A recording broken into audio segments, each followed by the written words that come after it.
Lagi nih Mas, apakah perlu berkonsultasi dengan ahli gizi atau dokter sebelum memulai diet saat puasa, terutama jika ada kondisi kesehatan tertentu? Silakan. Perlu sekali ya kalau misalkan mau lebih bagus.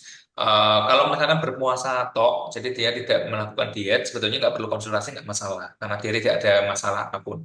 Kalau misalkan mau diet, biar lebih maksimal, biar lebih optimal, agar asupan makannya itu tahu nih, oh segini itu tidak kelebihan gitu kan dari kalori hariannya, perlu dikonsultasikan kepada ahli gizi atau dietitian atau nutrisionis, itu untuk diatur untuk pola makannya. Nah, kalau misalkan ternyata ada riwayat penyakit sebelumnya, lebih bagus lagi adalah dikonsultasikan dengan dokter. Jadi antara dokter dan juga ahli gizi bisa memberikan saran. Jadi tadi ya tipsnya, kalau misalkan tidak ada tujuan untuk diet, berpuasa aja, tidak perlu konsultasi. Tapi kalau misalkan ada tujuan diet saat berpuasa, tapi tidak ada riwayat penyakit, bisa berkonsultasi dengan ahli gizi saja. Tapi kalau misalkan ada riwayat penyakit sebelumnya dan ingin diet saat puasa, itu harus berkonsultasi dengan dokter dan juga ahli gizi. Dua-duanya harus konsultasi.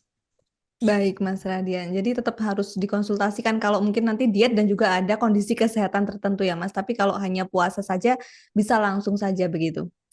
Ya, Mas Radian lanjut lagi nih Mas. Apakah ada tips atau trik khusus yang bisa membantu orang tetap termotivasi dan disiplin dalam menjalani diet selama bulan puasa ini? Silahkan.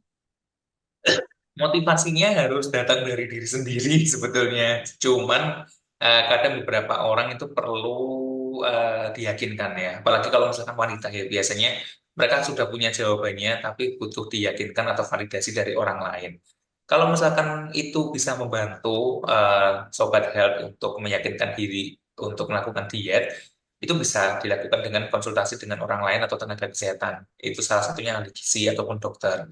Itu untuk meyakinkan kamu bahwa diet itu bisa dilakukan saat berpuasa gitu. Maupun kalau misalkan nggak mau diet dilakukan tidak saat berpuasa pun juga bisa.